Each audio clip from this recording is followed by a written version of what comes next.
meu sangue de Jesus. Ficava na porta com a cara feia, irmão. Feia. E eu novinho, 19 anos, solteiro. Eu olhava aqui e falei, meu Deus, mas como feio. Essa cara feia desse jeito aí. E chegava na porta dele. Eu falei, meu Jesus, eu cheguei ali, eu falei, não vou falar o santo, o nome do santo, né? Eu cheguei e falei, não, fulano de tal. Mas que mistério é esse? Não vamos ficar com essa cara feia. Santidade ao Senhor. Falei, santidade ao Senhor. Se cara feia fosse nome de santidade, o Bilal era santíssimo. O diabo era o homem mais santo do mundo. Mas crente tem que andar sorridente. Porque ele sabe que Deus é na vida dele.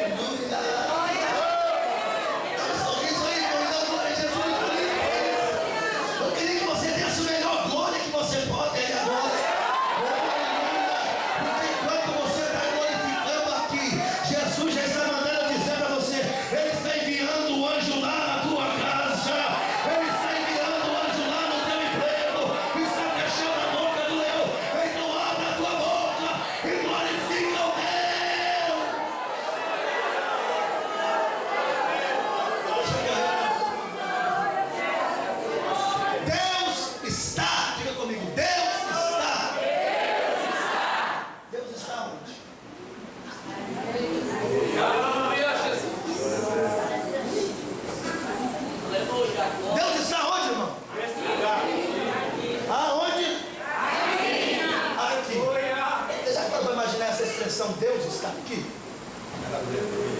Você já leu na Bíblia? Sempre onde Deus estava, alguma coisa acontecia.